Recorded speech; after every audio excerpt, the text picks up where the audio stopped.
They're like, Hi everyone, I think we should probably get started. Thanks for coming out today. I'm glad that we are not all snowed in, so it's nice to catch a break in between what seems to be an impending doom of a snowstorm. So yay, at least it's not till tomorrow. Today we have James Honaker, and James is a senior research scientist here at IQSS. Before coming here, James taught at UCLA and Penn State and received his PhD from Harvard in 2004. He is one of the authors of the Amelia software for missing data, so he is popular here in this department. And he's published in American Journal of Political Science, American Political Science Review, and Political Analysis. So I think we're in for a treat, and he already has cool pictures, so I'm excited. Welcome, James. Thanks for people wanting to listen to something. This is a talk on, it's vaguely a talk on crowdsourcing, so I figure that it would be appropriate for a talk on crowdsourcing just to divvy the talk up into lots of little pieces and distribute it around the room. And I won't have to do anything. I'll just call on you when it's your turn to give that piece of the talk. Okay, so let's begin that way. If you're starting a talk, there's basically two ways you can do it, right? First, you can have a really interesting, penetrating question that hooks the whole audience in, keeps them on tenterhooks until the very, very end. Or you can tell a joke. So I need a joke. Okay, I need this is the crowdsourcing part of this talk. I need somebody to give me a joke. I actually really need some jokes at this point. If anybody has a joke. Don't make me think badly about this audience, because I've given this talk once or twice before, and everybody else has jokes. Okay, so anybody? Does anybody have a joke? Will they want to volunteer? Brilliant, thanks. What do you call a boomerang that doesn't come back? What? A stick. Good. Okay.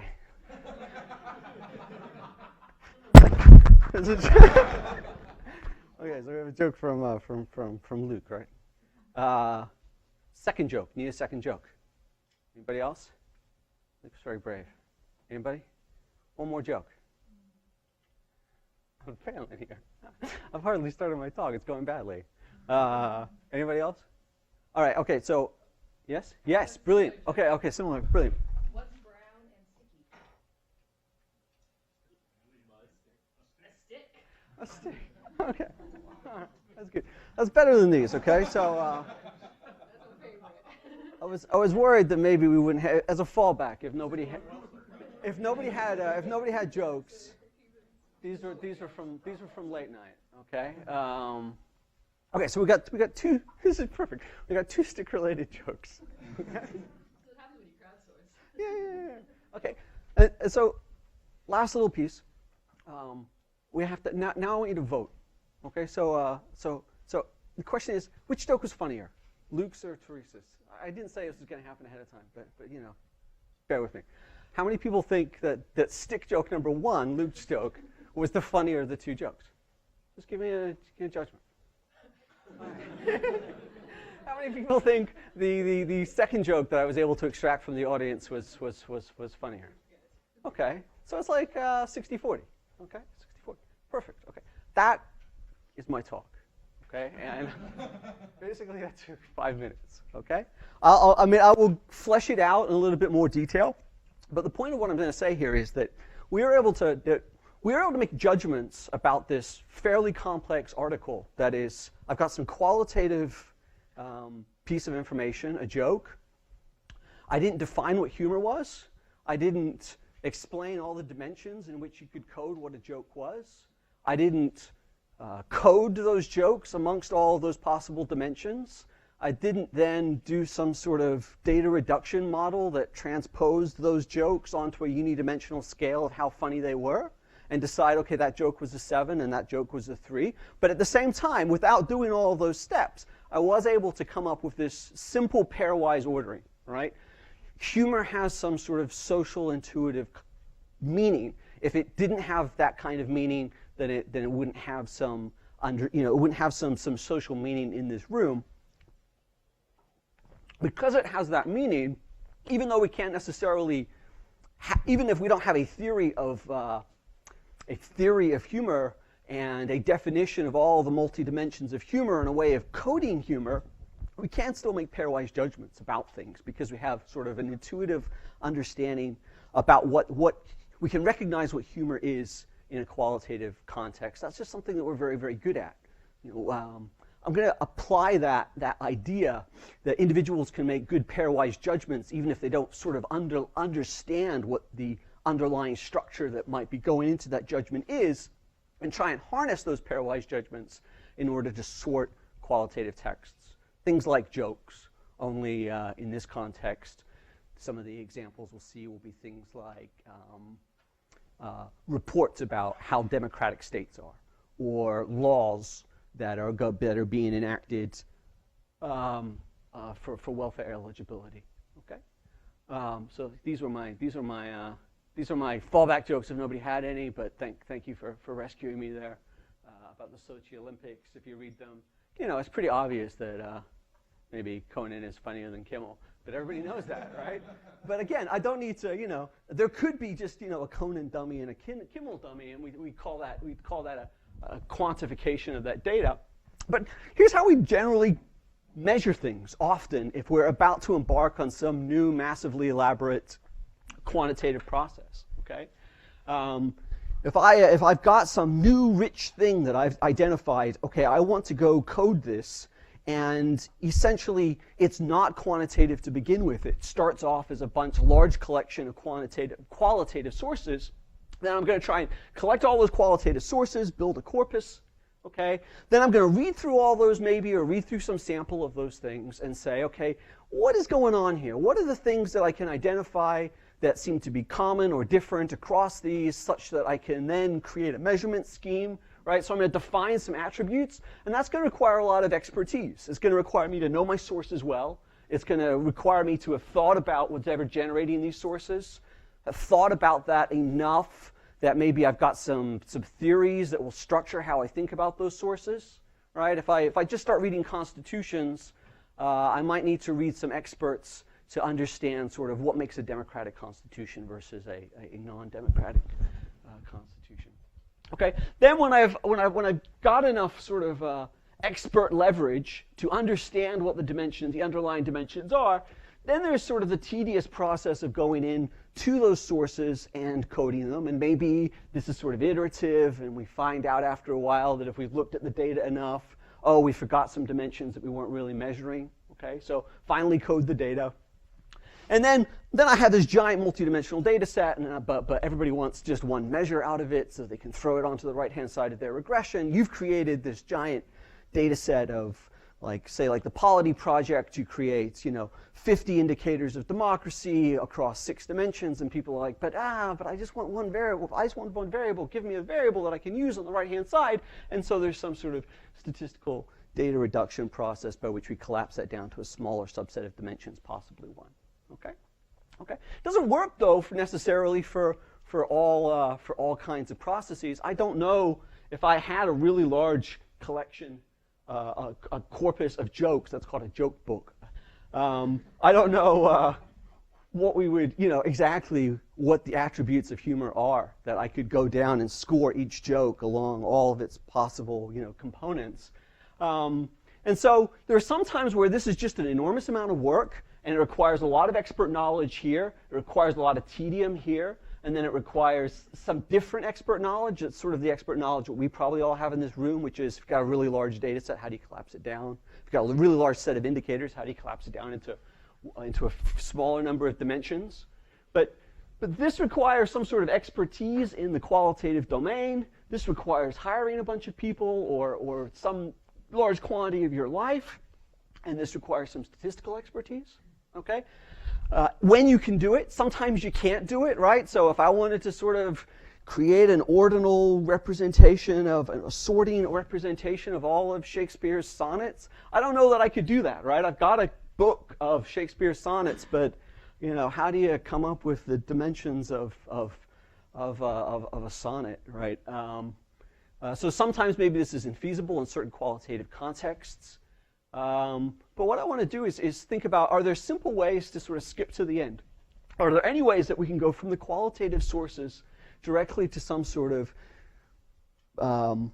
data-reduced ordering of the latent space that those qualitative sources are in? And I'm not going to say that what we get from this quick step is gold standard or something that we would value if somebody's already gone through this process. But this process takes a lot of time, it takes a lot of money, and there might be situations in which you'd like to first see whether there's anything in the data. So maybe it's a quick way of seeing what's in the data to see whether or not your project's feasible. Or maybe this process is going to take so much money that you don't have those kinds of resources. So I'm going to compare it, the examples that I use, I'm going to compare to very, very large projects where this has taken either hundreds of thousands of dollars or millions of dollars in order to compose. And then I'm going to compare it to, what you can do in an afternoon with $100. And it's not going to be as good, but it's what's feasible. And we'll talk about that. So just to sort of represent that one more time, I got a collection of, if I'd known this slide was here, I would have been using this slide. I've got a collection of documents, perhaps, it's a collection of qualitative sources. First, it's going to require expertise to know what is it I should be measuring in those sources.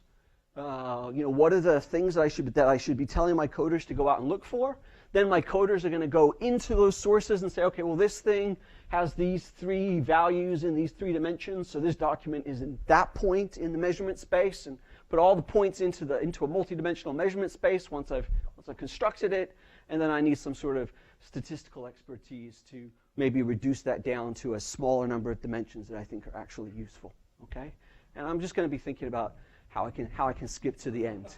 Okay, and if you recognize that arrow, that's a foreshadowing of what we're going to do. Okay, but in the meantime, before we get there, let me just talk a little bit about some of the algorithms that I'm going to be using here, that I'm going to be using for this skip to the end. Okay, these are algorithms that are extremely common. Most of the algorithms, until I get right to the end, are really not novel.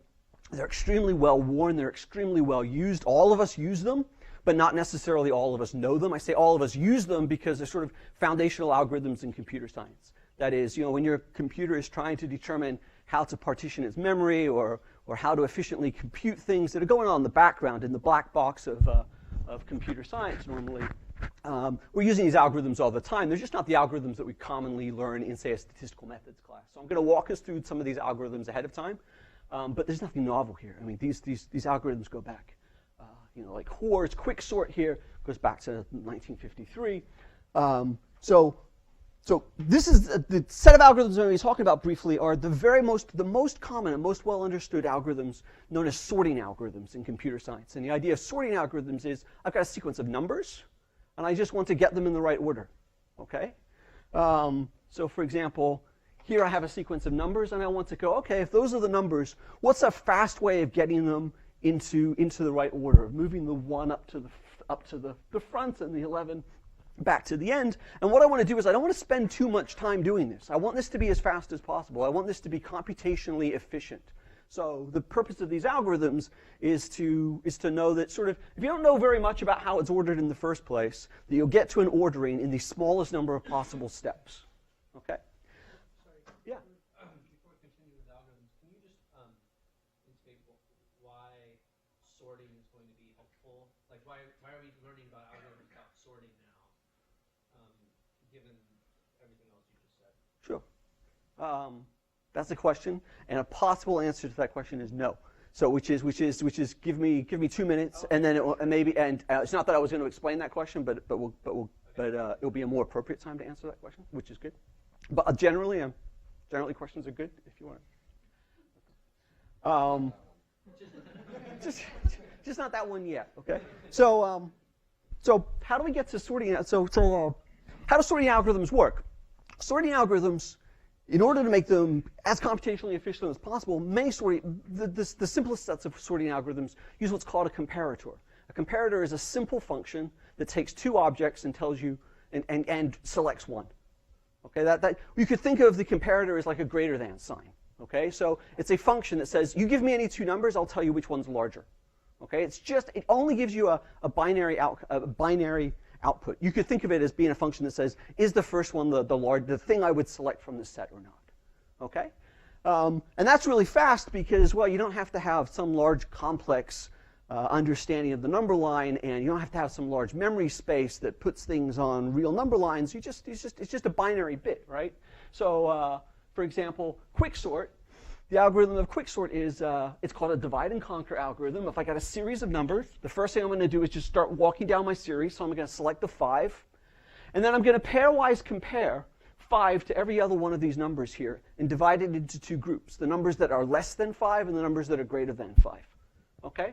And so the first group I'm going to move below 5, and all the other numbers I'm going to move above 5. Okay, and all I've done there, in order to begin ordering these numbers, is 11 calls to this comparator function. And all this comparator function does is say, give me 2 numbers, can you pick one? Can you make a pairwise judgment about which number is larger? Okay, obviously that's a simple computation to do. Okay, and then when I've done that, well, I know all these things are eventually going to end up to the right of 5. All of these things are going to eventually end up below 5. And now I'm going to iteratively continue rerun this algorithm on each of these pairs. Okay, so 3 and 11 now are going to be used to divide and conquer their respective parts. And I don't have to compare this 11 to any of these numbers over here because I already know they're less than 5 and this is greater than 5. And this is where the computational efficiency kicks in. I don't have to compare every number to every other number. If I compared every number to every other number, I'd be doing something like n squared comparisons. But if I do this, I can do something like n log n comparisons. That's what we're going to call the order of operation here. And that's always going to be much smaller, okay, especially as n gets really, really large. So we're going to compare this again. Let's see, the 2 and the 1 are going to be less than the 3, and the 4 is greater than the 3. All of these numbers were less than the 11. Now I've got 1, 2, 3 groups to break up. The 4 is a singleton, so we know where that is. I'm going to compare the 2 and the 1, the 8 to the rest of that set. And if I just keep doing that over and over again, eventually the numbers are ordered. Okay, the things that were gray in here, things where we've used that to divide the number line, and we know where it's fixed. Okay, so I was able to order these numbers in n log n comparisons using only a pairwise comparator. Okay, I don't know anything about numbers. I don't know that all the integers from 1 to 11 were there. I don't have to store these things in some large storage space. All I need to do is just swap their orderings and use a function that returns a single binary relationship. The reason why this is applicable to what we're going to be doing with qualitative data, now that I can get back to Justin's questions, is that I think that individuals in some contexts, when they're looking at jokes or when they're looking at other texts that I'm going to be giving them, are able to make pairwise comparisons. That is, you don't know all the 13 attributes of mercy or all the different ways of coding the different attributes and manifestations of a joke, but if you look at 2 jokes, you can tell me which one's funnier. Okay? And then what I want to do is I want to structure that ability, I want to harness that ability, but I don't want you to have to compare each joke to every other joke and make n squared comparisons. I want to get an ordering of jokes, if jokes is the issue at hand, in as few comparisons as possible to try and make this efficient, because n squared is going to be really, really large. Okay?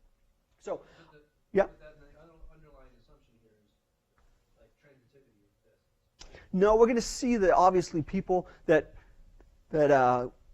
neither people sometimes nor certainly crowds, if we don't have the same people making all sets of comparisons, are transitive. That's going to cause some issues, and that's clearly going to be a problem. Here's another algorithm which we're going to be relying on heavily. So let's just walk through one more. This is probably the first algorithm you'd see if you were doing a sorting class. Nobody actually uses it because it's a little bit slower than quicksort, but it's maybe even more intuitive, although less powerful than Hoare's algorithm. So here's the original numbers. It's very, very simple. It's called a bubble sort. I'm just going to compare the first 2 numbers, and they're going to go to my comparator, 5 and 3. Is 5 greater than 3? 5 is greater than 3. If those numbers are in the wrong order, I'm going to reverse them. Okay? Next, I'm going to compare 5 and 11. Those are in the right order, so they don't get changed. Now I'm going to compare the 8 and the 11. They're in the wrong order, so they're switched, 11 and 2. And it's called bubble sort because you'll see as you continue to run that process, the 11 is going to bubble up to the top. Okay, then we just keep doing this over and over again until nothing's moving. So now compare the 3 and the 5, we're fine. The 5 and the 8's fine. The 8 and the 2 is a problem though, so swap them. And now the 8's going to bubble up for a while until it hit the 9, and the 9 will bubble up. And you can see it's going to take a little bit longer, but eventually all of the large numbers are going to bubble up to the right-hand side. And again, it's on the order of n log n, although quicksort is normally a little bit faster. Okay? So these are the kinds of algorithms we're going to use. And what I'm going to say is, and they, on your machine, when you're thinking about allocating memory or whatever it is that's going on under the hood there, the comparator is a mathematical function that you can call. Okay? In our particular applications, the comparator here is going to be a judgment. I'm going to try for replacing the comparator function in these algorithms. I'm going to make a call to an individual. I'm going to find somebody who's willing to give me their judgment and use that as my pairwise comparison. Okay, and to get those pairwise comparisons cheaply and from a population of novices, because I really want to make sure that I'm not using expert time, which is costly, I'm going to go to Amazon. Okay, so I'm going to be using Mechanical Turk, presenting people things that I want them to compare. They're not going to have any expert domain knowledge about the thing that I'm asking them for, but I'm going to limit myself to the sets of questions that I think people can make reasonable judgments about. Okay, so I'm not going to ask people to make judgments about concepts that they don't have any experience with, or to make judgments about things that are extremely technical. But I do think it's probably valid to ask them to make judgments about things that they can measure that have some sort of social meaning. Okay, and a lot of the things we study in social science, we're interested in them specifically because they have some sort of meaning in the broader world. Okay, so I'm going to be using Mechanical Turk. I think most people know the Mechanical Turk story, which is that there was this wooden automata with a bunch of gears that was able to play chess and defeat Napoleon, for example. And this toured around. People were very impressed that there was this machine that could play chess against people and beat people, but it wasn't really a machine. There was a person hiding inside the box, right, who was actually moving all the pieces. And this is, an example of what's sometimes called artificial intelligence. Having some sort of computer or machine that looks like it's doing something automated, but is really being driven by an individual. Okay. Sometimes it's called crowdsourcing, sometimes it's called human computation, human intelligence tasks. That's sort of Amazon's term of art that's penetrated the literature. But what we're talking about here is asking individuals to perform tasks that they're good at and trying to harness that and arrange that in a fashion that all those little tasks are good for me. So in some sense, what's going on here is I'm using Amazon. There's plenty of people who've used Amazon Mechanical Turk in the past, obviously in the social sciences, as like a subject pool, as a place to quickly run or demo survey experiments, those kinds of things. But I'm not thinking of these people as survey respondents. I'm thinking of them as very, very small RAs for me. They're making very, very small RA tasks for me, judging documents. And the question is there a way to efficiently organize their ability to make good pairwise judgments to recover an underlying latent scale? So the terms of art here are, we've got requesters. I'm going to be the requester. I'm going to send these tasks out into the cloud. People who are on this service are willing to do small tasks for very small micropayments, and then I'm going to look at those tasks and see whether they seem reasonable or not. Lots of people have used this in the social sciences, sometimes for RA type work. So, people will annotate documents, for example, using Mechanical Turk. But a lot of it in the social sciences is treating this as a very, very, obviously not randomly selected, but very, very easy to access, speedy subject pool. Here's a task, for example, where we've asked Mechanical Turk workers to write a sign saying, why are they Mechanical Turk workers? And they're all basically saying that they do that because that they want some money. But money is, there's not a lot of, people will do tasks for very little money, and that's maybe an issue. There's a simple API, so in terms of getting this up and running, if you wanted to do this yourself, there's a very, very simple API. If you know how to write an HTML page, or you know how to use a program that creates an HTML page, then you can start posting tasks. The API basically assumes you can structure your task in the form of a web page, and maybe there's some radio buttons that they have to press, or a little text box they need to fill in. Okay, so it's very, very simple. In this particular example, they've got templates, for example, that you can fill in. In this particular example, I'm going to give them 2 qualitative sources, and I'm going to ask them to press some radio buttons, judging whether, to act as the comparator function for me. And then I'm going to choose which documents need to be compared based on the algorithm that I'm using. And I'm going to try and see which of these algorithms, like quicksort or bubble sort or other implementations of these algorithms, if any of them do a good job of arranging the underlying sources. Now, I'm going to compare them to examples where I think I already know what the truth is. And we do that a lot in methods, right, where we use a new method to try and estimate something that we think we already know, just to see whether the estimation procedure works. This isn't an estimation procedure, it's a measurement procedure. It's the same sort of underlying logic. Again, this is the API. If you can write sort of a quick HTML table, then you can start posting some tasks. We are paying people, there's 3 co-authors on this on this paper, which are way back at the beginning of the paper now, so we'll return to that later. We're asking people to compare 3 sets of to make 3 judgments, to compare 3 sets of texts, paying them $2 to do that, which is pretty high for Mechanical Turk. So we got a lot of interest. We think we got a lot of quality, but we've got some measurements to judge that later.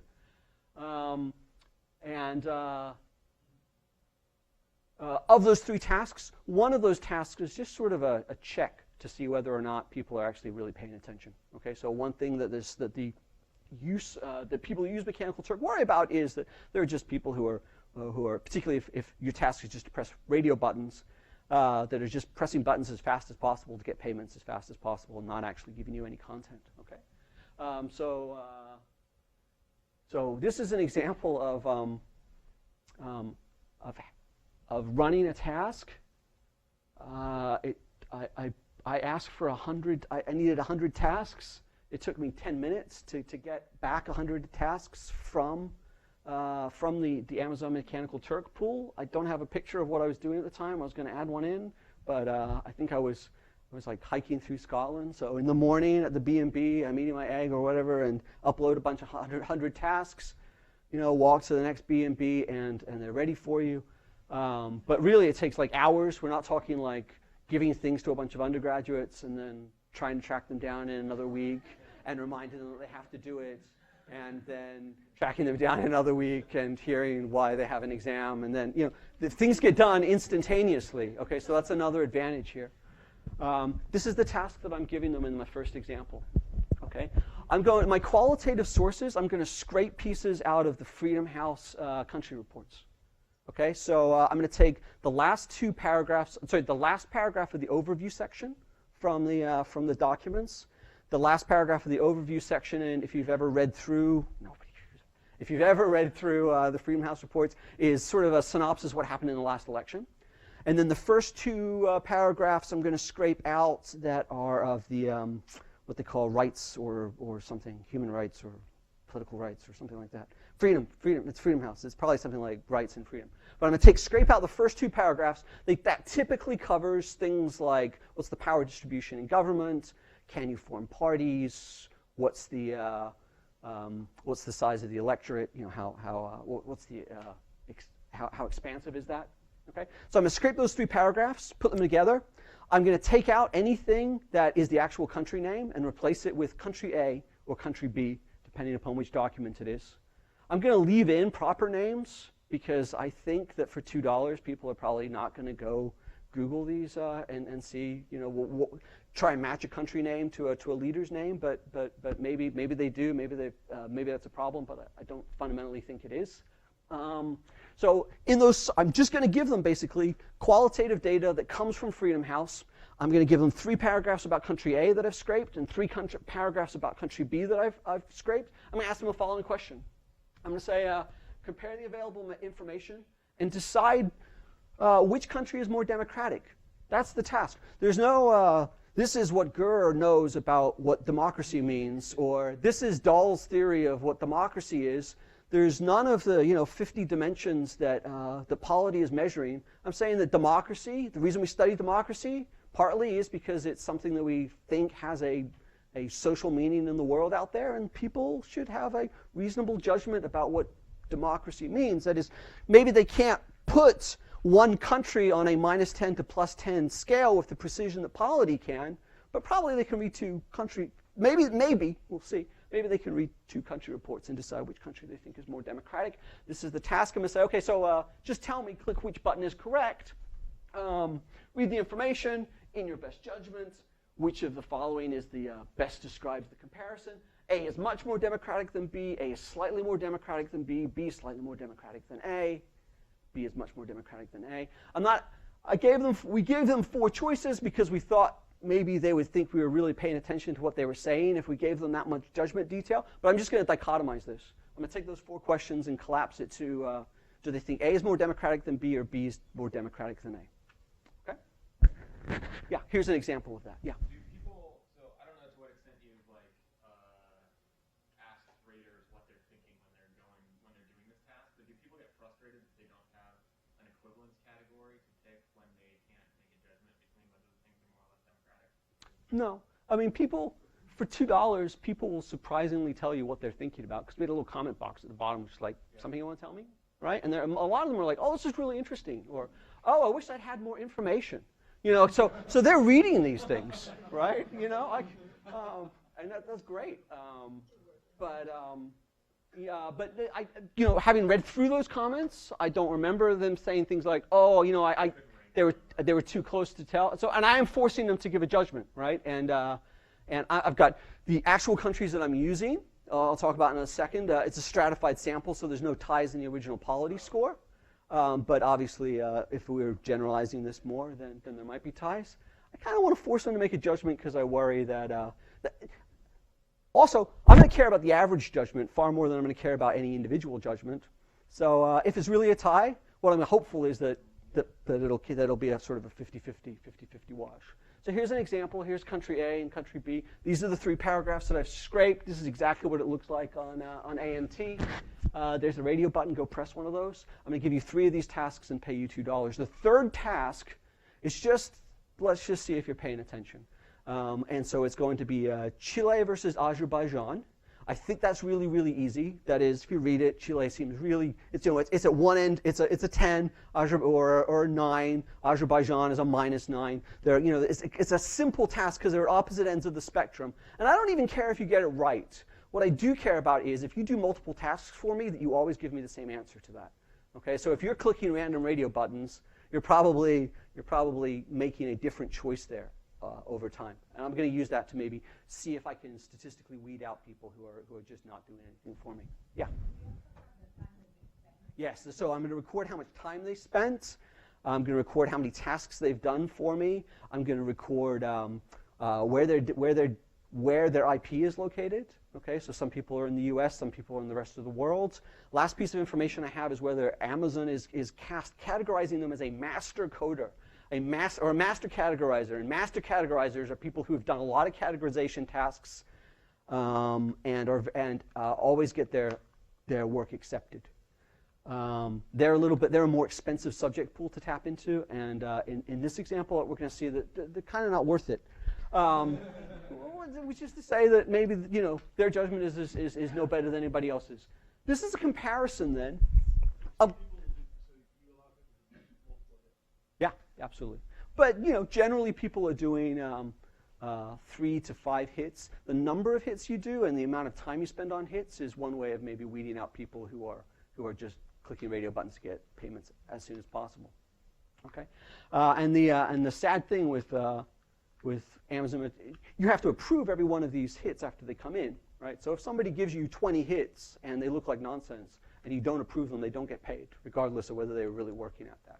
Okay? So it's a strange, possibly unethical part of the labor market. I could just, if I really wanted to do this super cheap, press out, send out all the tasks and then say, oh, hey, you're all nonsense, and then use the data anyway, right? But you know, this is really inexpensive. So there's no desire to do that. You get a reputation. Yeah.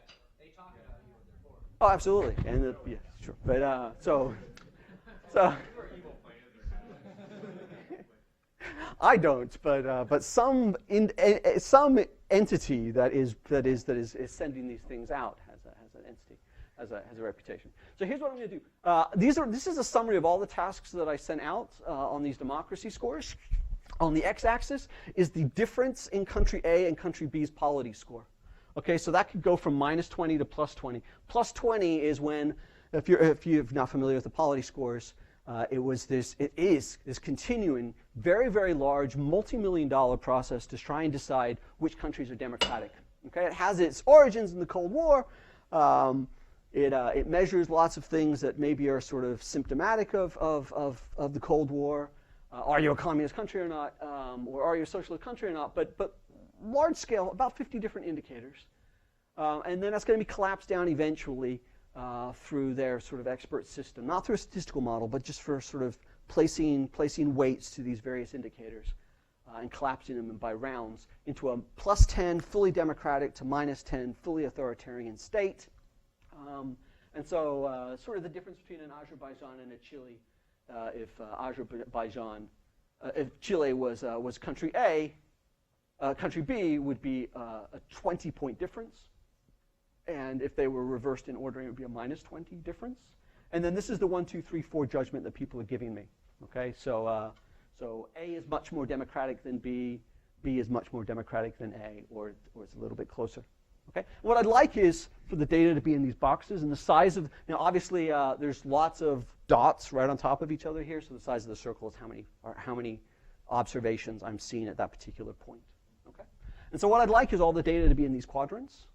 Okay, that is, well, if the data is all in this quadrants, what that means is everybody who's doing a task on Mechanical Turk is agreeing about is giving me a pairwise judgment whose direction agrees with the underlying polity score that is associated with those countries. Okay, any observation that's in these quadrants is somebody saying, I think country A is more democratic than country B, but their polity scores are actually in the opposite direction to that. Okay, could be that they're right and polity's wrong, right? Maybe. Okay. Yeah.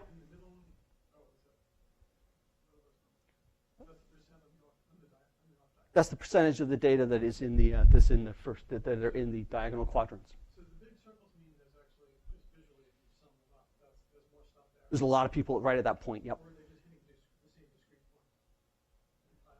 Well, there's only 21 possible discrete points here because the polity scores are an integer. And there's only 4 possible points here. So there's lots of points piling up on top of each other. And the number of points there, because I'm asking hundreds and hundreds of these tasks, is... I'm just comparing the middle one, let's say, to the right one. Oh, there's just a lot less people that I'm asking over here.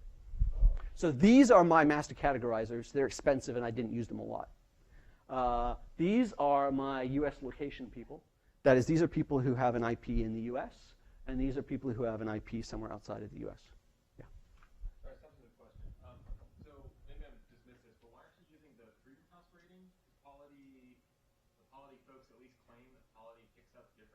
Absolutely. Yeah. Because I thought this would be harder for me. So partly I thought this would be harder for me. Okay. That is, if it turned out that I could recover polity with all the work that polity was doing, then you just say polity was doing a really great job. If I can recover all the work that polity was doing with a different qualitative corpus, then I can say, well, I can measure democracy without what you've done. Does that make sense? Yeah. Okay. And also, but that's a good point. That is, Freedom House, there's a legitimate reason to think that Freedom House thinks their index is not democratization, right? That now in their country files, in the country reports, the qualitative text that I can scrape, they say a lot about democratization, but that's not what they're interested in measuring. So it's another reason why, I think it's a tougher test to go use their data. Does that make sense?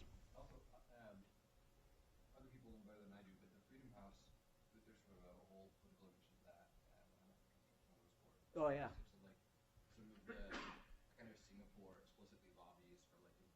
Oh yeah. So do you?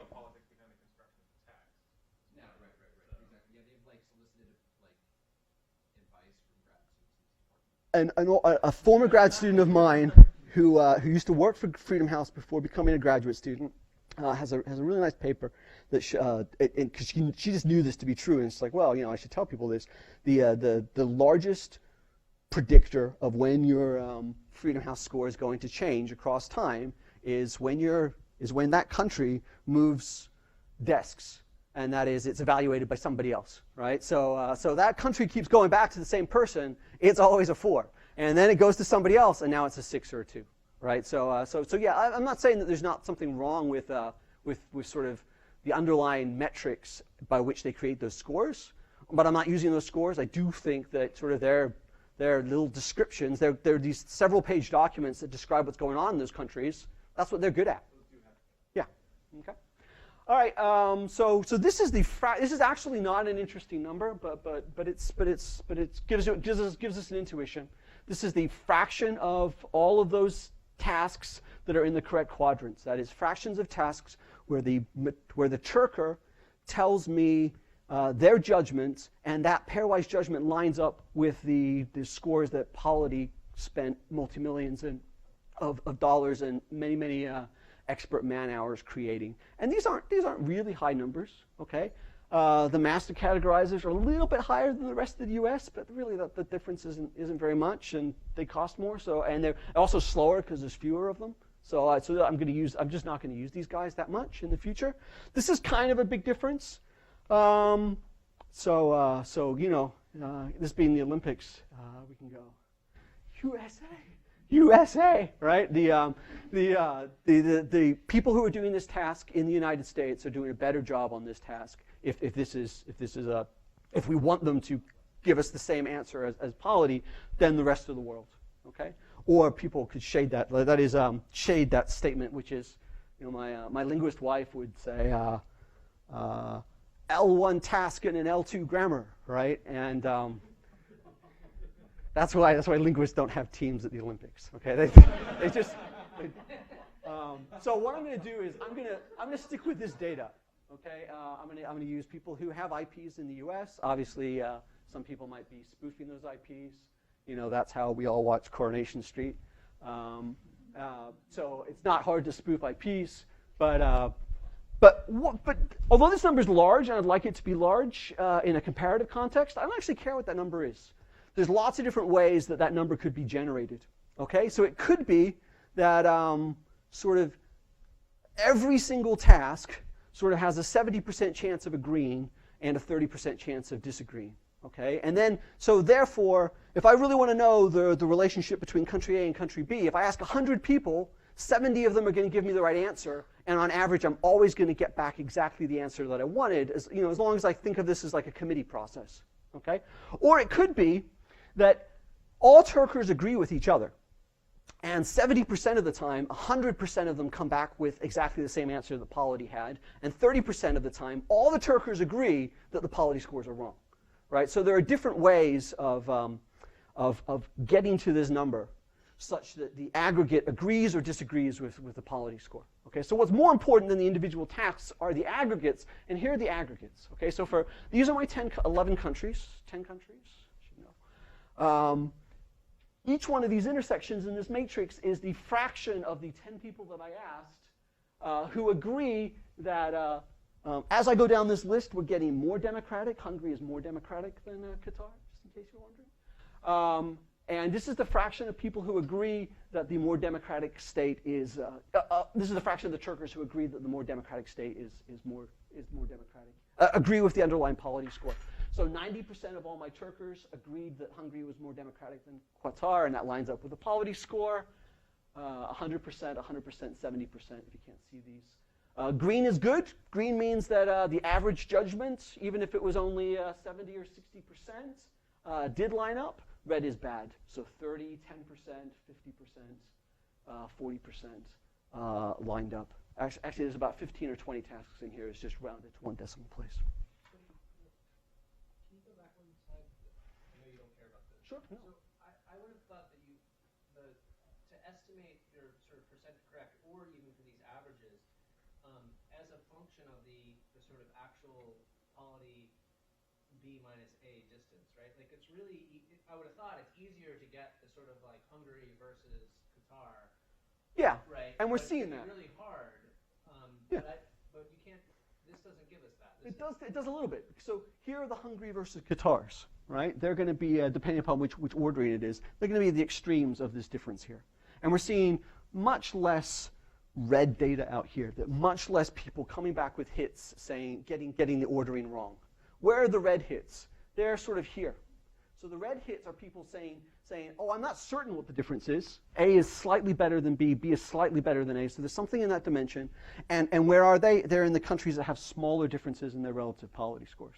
Okay, so that's good too, right? That is, these people are getting judgments that are disagreeing with polity, but they were the close judgments, and they're not certain about those judgments either. At what point does that distance become a 50-50? I don't understand. Sorry. At what point, as you get closer, if you close the calipers around 0, Yes. at what point is it just a 50-50 coin toss? That they're getting it right, or not coin toss, like that they're just randomly going into one of those 4 quadrants? It's a good question. I don't know. I mean, if I want to, I can model individual judgments, and I'll show you a model later of individual judgments, just because I figure, it's a data set. People want to run a model on it. But I'm not fundamentally interested in it at this point. But maybe going forward with when the data sets get larger and you've got more ties, then I need to think more cleverly about ties. Absolutely. Okay. So here's what we're seeing. We're seeing now. Remember. So the red items are the countries which, in some sense, the average Turker judgment. If I'm using the average Turker as my comparator to plug into my algorithm, my sorting algorithm, these are the countries that they're going to tell me they're going to give me the wrong ordering. Okay. And where are they? Mostly, it's comparing authoritarian states to other authoritarian states. So this might sort of line up with a little bit of literature, like Joe Wright and people who say, Barbara Geddes, who say there's multiple dimensions to authoritarianism, right? It's not like this country's more authoritarian than this authoritarian country. It's just they're authoritarian in different ways, right? So that might be what's going on. Or it might just be that there wasn't as much information in what we've scraped, and that the Freedom House reports are better about talking about democracy than about talking about the absence of democracy. But these are tougher. But also these are not completely rejected. So this is a 0.3, 0.5 out of 15 people that I'm asking. If I had a larger sample size, this is not incompatible with the fact that it's just a small sample size that's pushed this to the wrong side of 50%. Yeah. Any, I was asking about sample size. Like why are there only 10 in each column? At what point is that? I'm sorry. What is that? I can always ask for more. So that's the nice thing about this design as well, as opposed to anything that's asymptotic in n. I can always increase n. I can just go back to as opposed to anything that's about expert judgments. You got the expert judgment. You're done with it. I'm just wondering, like, what would a power calculation look like? Oh yeah. They're tiny, but they're not strong, but because they're 15 observations and root 15 is not very large. So I'm going to use this. This is my comparator function. I'm going to take the data, and I'm going to run it. I'm going to take the data. I'm going to randomly permute the countries to begin with, okay? Because as you see, well, maybe as you can maybe guess, and this is pointing to an earlier question, this is not going to be fully transitive, okay? So it can't make sense that Hungary is less. This one, for example, sticks out. I just happen to have a strange draw, perhaps, of individuals, but if Hungary is less democratic than Burkina Faso, but Burkina Faso is less democratic than Djibouti, but Hungary is more democratic than Djibouti, I just have an intransitive relationship there. So exactly what ordering I get out is going to depend on how are the numbers ordered to begin with. I'm going to randomly permute the countries to begin with. I'm going to plug them into quick sort, or I'm going to plug them into merge sort, or bubble sort, or any of the other algorithms that we're using. And when that sorting algorithm needs a comparator, needs a pairwise judgment about whether to swap something, I'm going to go back to this matrix that's been constructed from Mechanical Turk, and then I'm going to see what the ordering is that results. Okay, so here's a matrix of correlations between, for example, polity and Freedom House. Polity and Freedom House are correlated at 0.85. So as we said previously, Freedom House really isn't necessarily thinking it's measuring democracy. But when you run your regression and send it off, what do? You try them both, and if you believe toughness, you try them both, and you report the one with the largest standard error, or smallest standard error, right? That is, we sort of think of, they're both measures of, which one works for me in my context. I'll back form a judgment as to why that was the best measure. Okay, so these are alternate measures of democratization in the literature, and they agree with each other. What's important is I've got two expensive, long-standing processes that exist that agree with each other at about 0.85. Okay, and again, they cost a lot of money. Here's the most expensive way to sort data pairwise. That is, compare everything to create every possible pairwise construction, and then count how many times you win. Okay, that's really expensive because that is order of n squared. So that's basically like saying Hungary is doing really well because it wins 9 times. Indonesia also wins 9 times. Liberia wins, 8 times. Counting how many green dots there are in each column. Okay, that's the most expensive way to do a sorting algorithm. It's not efficient, but it's sort of the best we could do if I had infinite money and I was constraining myself to sorting algorithms. Yeah. Is that a sorting algorithm, or is that? It is. It's just not. Yes. Sorry, it is. So you run all the round robin tennis tournaments, and then you look for the Condorcet winner. That's what It's not the Condorcet winner. It is the sum of how many times you won. So it is like, say, football analogy. It's like the Premier League. Every team plays everybody else. You get a point for a win, and the guy who's at the top of the league won the most matches, so he's the best. Yeah, but sorry, this is the data, and from this data you would want to scale it, I guess, right? Maybe. But you're going to want to produce one number. So I don't quite understand. Maybe all I want is a rank. If I want a rank, then I don't need to scale it. Well, that's a Yeah. ordered scale. Sure. You want to put this on one dimension. Yes. Okay, so there's I'm not sure why you're inventing techniques to put this on one dimension when there's lots of techniques to do that. Oh, sure. No. Rather than scaling. Yeah. So I'm going to, because I only have 10 observations, because I only have 10 questions here, and I have a couple $100 in my pocket, I'm going to go ahead and go do all pairwise combinations. Okay? But as the number of things I want to compare gets larger and larger, I don't want to do n squared comparisons anymore. I only want to do the comparisons that actually make sense. And so selecting which comparisons I want is going to be a function of which algorithm I'm using. And so I need to know in this data set which algorithms perform better, so that I've got a good idea about how to select the pairwise comparisons I'm looking for. And then there's an issue if I don't have a random sample of these pairwise comparisons, but I've chosen which observations to observe as a function of how my algorithm has gotten to me, then my data set's no longer IID, and so some of these scaling algorithms are going to have some problems. Okay, so you have some scaling algorithm that you're going to apply to the full matrix and get enough money to fill Yep. the full matrix. Yep. And what is that scaling algorithm? I'm going to use a Gaussian channel here, but which is basically, like very much like an IRT model, only we're allowing the discrimination of tests to change as a function of what I'm comparing. And then you do something like creating missing data at random, where you know it's at random, and then you use the same model. Yeah, no, I just run this on the full data set, for example. Your goal is to figure out how to do this without collecting the full data set. Yes, it is. So that you can create a pattern of missing Yes. data you know will fit the model. Yes. So it's not that I can't run a statistical model if I want to on the data that emerges from this process. I mean, it's data, and I can try and collapse it into a cardinal ranking rather than just an ordinal ranking. It's just that I'm not super interested in at this point. So what do the sorting algorithms have to do with that? The sorting algorithms are going to tell me efficiently who is it I should be comparing. I shouldn't be spending all of my money comparing Hungary to Bahrain and Kazakhstan and Tunisia. Because I already basically know that Hungary's way out here and Bahrain's over here.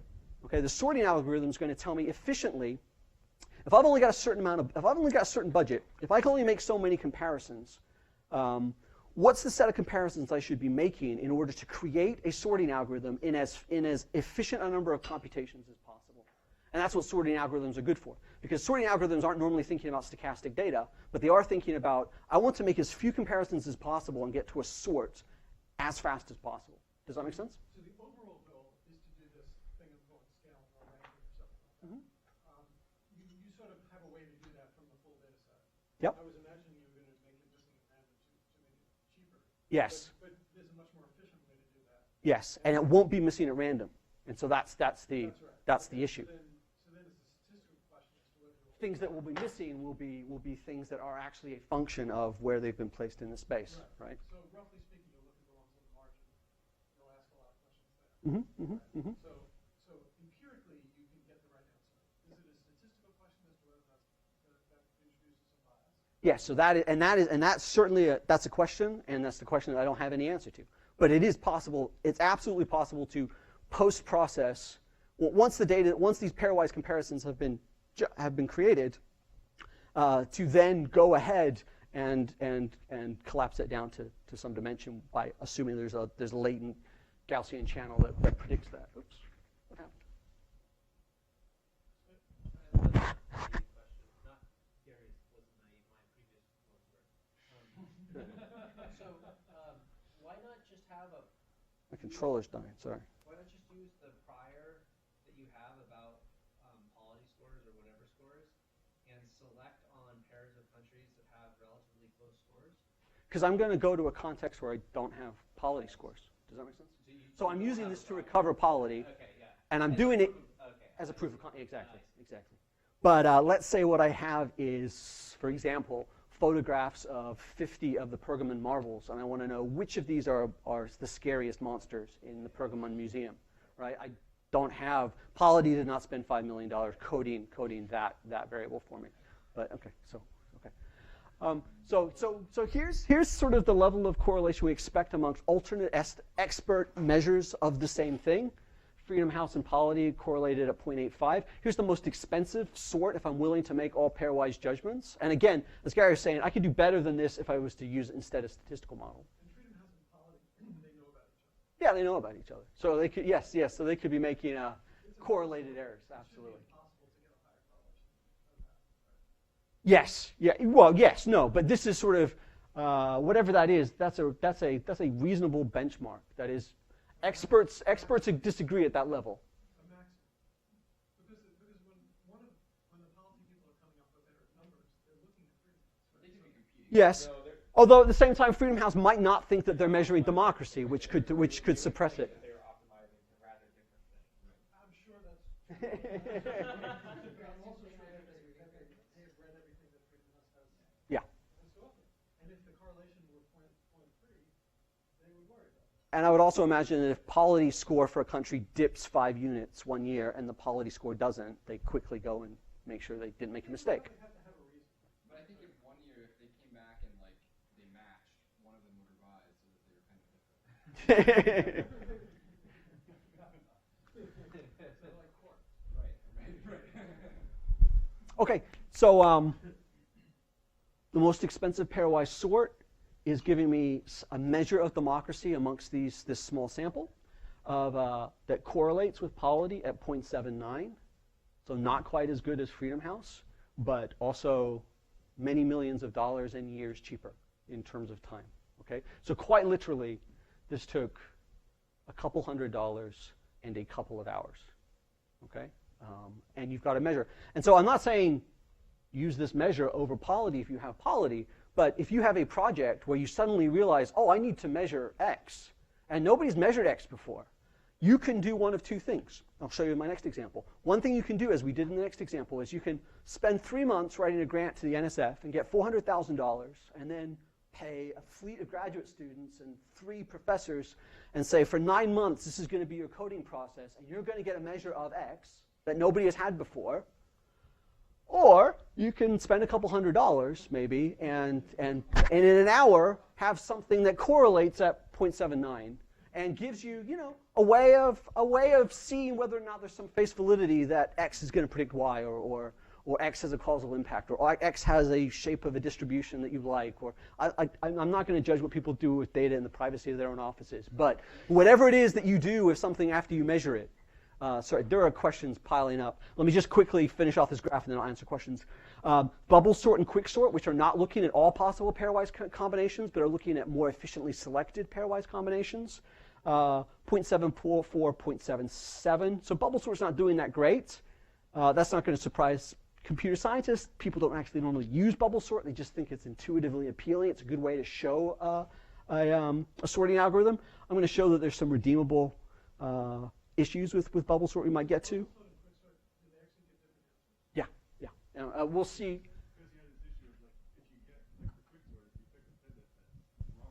Yes. Exactly.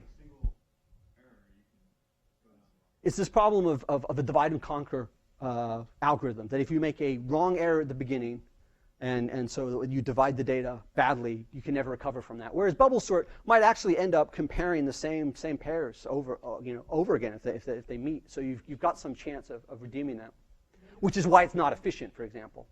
Yeah.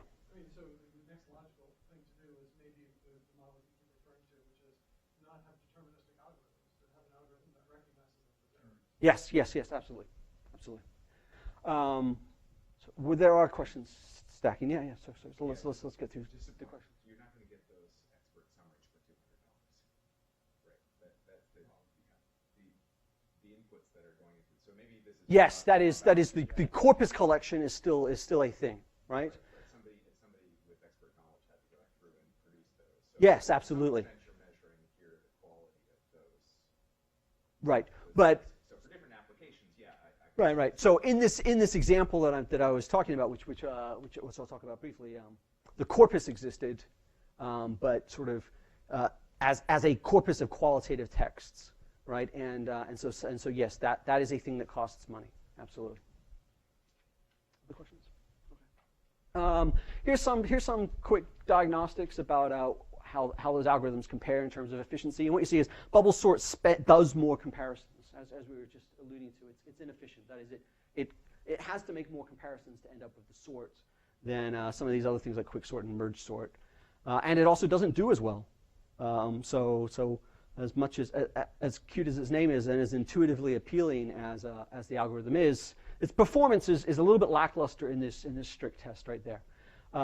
Here's a statistical model if we wanted to. In addition to these, what comes out of deterministic algorithms. No, because these are deterministic algorithms. No, oh, yes, that I absolutely am. You could do something like bootstrap those mechanical Turk things or something like that. Yes, I could.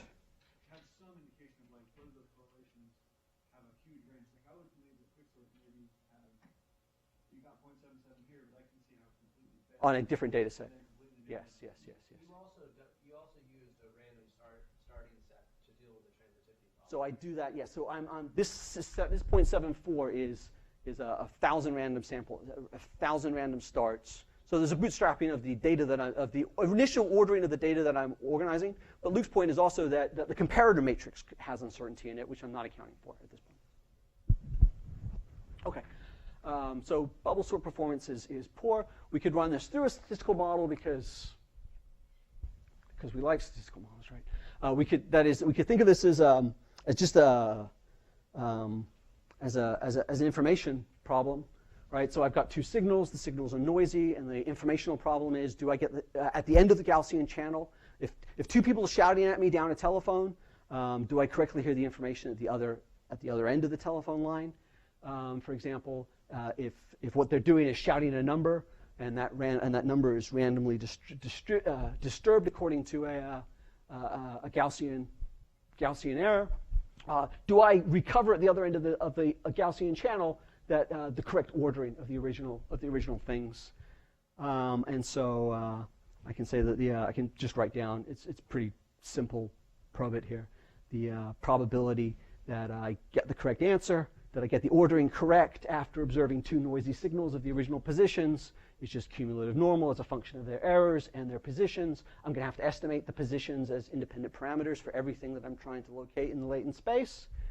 This has been cut off a little bit, but there was this issue that we said that some people might just be making up noise. Some people might just be hitting the buttons randomly. right? In which case, some people are actually doing this process for me, and some people are just randomly giving me numbers. And so I would like to have maybe a mixture model whereby there's a pi probability. You're just trying to make money and scam me. And so there's a pi over 2 probability. If pi proportion of the population is doing that, there's a pi halves chance that I'm going to see a 1 from one of those people, and a 1 minus pi probability that I'm going to see this part of my likelihood function. And maybe I want to like penalize it or add a ridge regression to identify all of these betas, since there's betas for every point, and I don't want to fix, what's the lowest and what's the highest, for example. But that's in the paper. Yeah. You can also write out pi as a function of some of the other things that you collected. Right. So pi here is a probability, but it can come from another variable. And so we ran a model whereby we can use all these variables that we're collecting, which is how much time did you spend on the process? Have you ever given me the wrong answer to the control problem, right? And how many tasks did you do for me? And the thing of those things that does influence pi is, did you ever get the control problem wrong? Okay, so if you ever, or actually, did you ever give me different answers to the control problem? So if you ever tell me one time that Chile is more democratic than Azerbaijan, and then on the next assignment, there's the same third control problem, you do the opposite, then I know you're in pi. Okay, and so that's exactly what the pi is there for. Okay. Here's how that comes out. I'm going to get uncertainty, obviously, in where those points are, and it correlates well too. But it's not as fully explored because because I worry that if I don't have the entire data set, this becomes a more difficult missing data problem, as Gary's already talked about with missingness not being at random. Let me talk about one other data set that we constructed in the last 5 minutes or so. Yeah, sorry, Patrick. Go ahead. Back to the correlations. Have you looked at sort of, are there specific countries or pairs that are the ones driving the non-correlation, and how that affects, if I were to put your new variable in repulsion in some sense, Yes. will those estimates change because you're getting the leverage points from?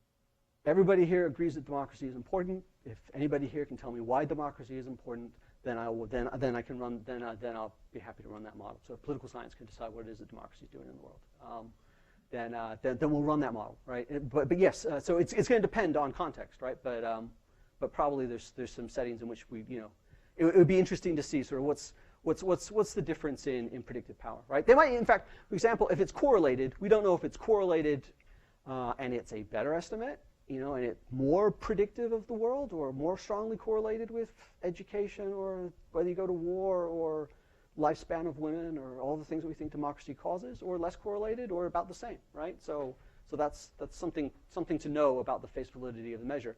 But I can't possibly run all possible regressions. Well, I can someday, but there's a lot of things that democracy could be causing, and it's an empirical question. Yeah. I think, though, I'm not sure if this is what you're proposing, but I might propose a procedure where you go find all of the results that political science thinks it has about democracy and tell me the proportion of those that your measure recovers the same either substantive result or within some margin. Oh, yeah. Yeah, absolutely. I think it's great. And so, for example, if all of the results in social science had their data sets archived in some platform and we had and they were all replicable, and we had code to go in and run all of those models simultaneously and I've used Polity and Freedom House. It's all on there. Yeah, I'm just saying that is a wonderful project, and I hope that the Dataverse will undertake it and the NSF will fund it. So here's another example. Polity we understand well. Here's a variable that we don't understand well. This is where my other 3 co-authors come in. They study state politics, and they care a lot about social welfare. And so the question is going to be, what's going on with welfare? Okay, is there the race to the bottom that we sometimes hear about? What's going on with welfare payments after Clinton does what's called second-order devolution and says the federal government's not going to define who gets welfare payments. That's up to the states. We'll make this we'll devolve this authority to the states. So that's an interesting policy choice. Now all the states can be little policy incubators and come up with their own ideas about how to run their welfare programs. The problem is you now have 50 different laws. Okay, so how do you define what's going on? How do you measure what's going on in these individual states if you want to study welfare, right? And so that's the question. And so what they're going to do is they're going to go. The corpus has already been collected, but the corpus collected by a group in DC called the Urban Institute. They go in and find all of these 50 laws, and those laws also change in every state in every year sometimes. So they change slowly over time as people were learning about this, learning what was working and what wasn't working, and then break those laws up into little chunks and put them in a database. This is the law about what expectant mothers can do. This is the law about what people who don't have a high school education can do. But there's all these different laws, and they're just written out in paragraphs, okay? And so the question was, I want to know, sort of underlying, what's the level of generosity across states? Okay, how do I measure the generosity of these rules, or the generosity or the leniency of these rules? And so their approach, which isn't wrong, which is standard good approach, is spend 3 months, get NSF to pay you. And then for the next 9 months after that comes back, have a small fleet of graduate students and a sociologist and a demographer and a political scientist, full professors, spend the next 9 months reading all of those laws and determine about 120 different ways in which those laws vary across all of those states. And then go back after those have been defined and get all of those laws coded in every state in every year.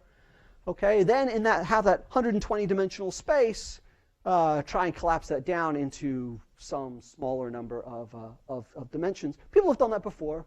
This was sort of the most ambitious approach.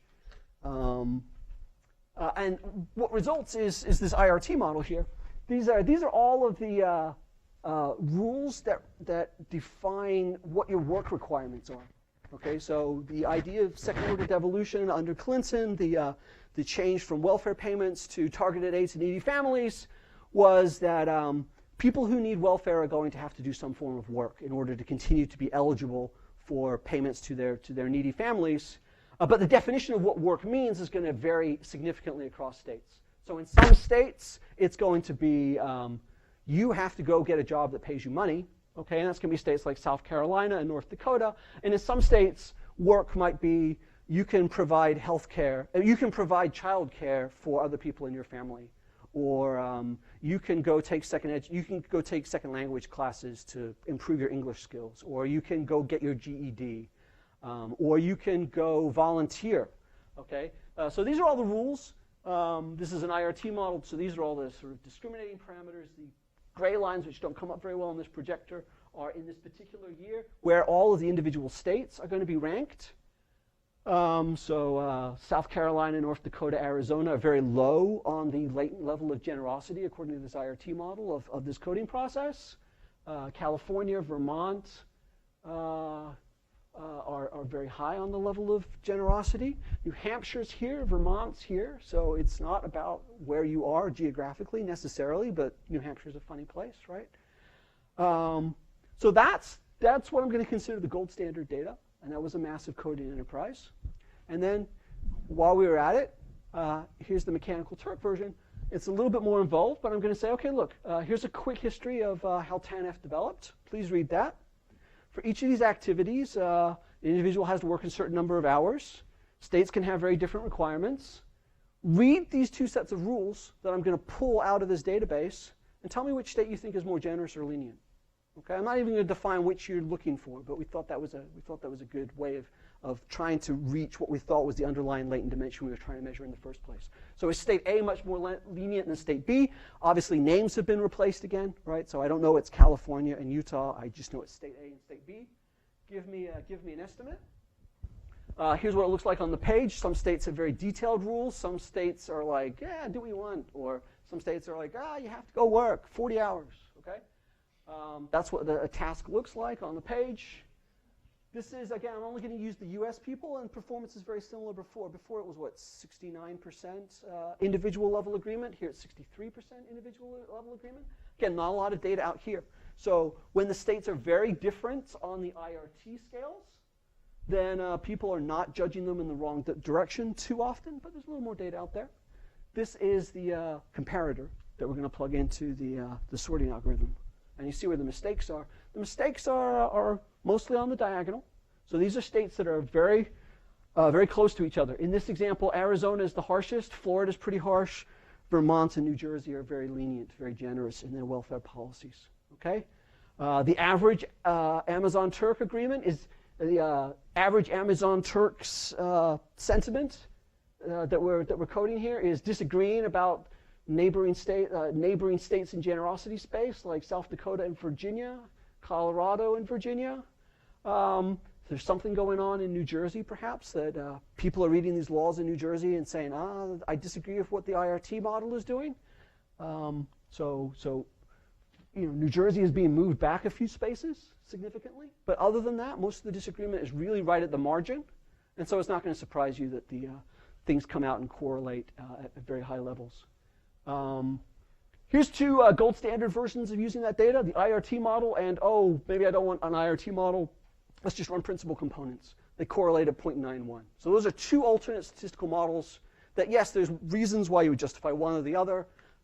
Quite reasonably, though, if you were to run one or the other in a journal article, you know that you're going to get dinged by one reviewer either way. This is an alternate measure that existed in the literature, where somebody just went in and coded 11 things that were very easy to assess. It correlates at a very low level. So that's sort of the prior art. And then here's the correlations amongst the algorithms we've talked about so far. The full count, very expensive, correlates at 0.87. So it correlates with the gold standard data that took basically a year of 5 people's life and hundreds of thousands of dollars. Correlates at 0.87, which is just a little bit less than the correlation between, say, did you run an IRT model in the first place, or did you just run principal components on all that data to get the underlying dimension? Okay. The more efficient algorithms are down at about 0.8, so you lose, again, about as much correlation, if you think of that as an ordered scale. But that's really pretty good. Oh, what's going on with my... There we go. Same issues as before. Bubble sort takes longer to get there. Here's an example of why those algorithms are going wrong. So this is just referring back quickly to Luke's earlier question. Why these algorithms do anything wrong in the first place? Let's just take this as a Monte Carlo example. Here, for example, 8 is being misjudged to 2. Okay, what's that going to do? That's going to mean that anytime 8 and 2 are judged in quicksort, 2 is going to be put in the wrong side of the divide and conquer, and 2 is never going to be able to recover from that. So we're going to get a massive error in the sorting caused that we can't recover from. Similarly, in bubble sort, the 8 is never going to be able to get past the 2, and so here's the final sorting that's going to come up. The 8 can never bubble above the 2, so the 4, the 6, and the 7 are stuck on the wrong side of the 8. Okay. One way to solve that possibly, as Gary had suggested, is, well, let's not use these comparators as being deterministic, but let's make them stochastic. And instead of thinking of this as a deterministic algorithm, let's think of it as a Markov process, whereby the probability you make any one of those switches is a function of how often people agree that they're in the right ordering. So if it's 100%, then it's deterministic. But if it's 50-50, sometimes you swap and sometimes you don't swap. Okay? And just briefly as a last slide, when you do that, if you take bubble sort, which wasn't a very well-performing algorithm, and make those swaps stochastic, so make this a Markov process instead of a degenerate deterministic process, then you allow those errors to recover. That is, eventually that 8 and the 2, which keep getting compared, eventually swap. Then that 8 gets to shoot all the way to the end, and it's never going to get compared to the 2 again to make that error in the wrong direction. And the only basins of attraction are the correct ordering. So in the simulation data, I can get exactly the right ordering if I allow things to be stochastic instead of deterministic, and that slightly improves the ability to recover the ordering in the real Monte Carlo data. Okay. All right. So there were a lot of questions, so I assume we've gotten through most of the questions in distributed questions across the actual time. Any final questions? Or? No? Good. All right.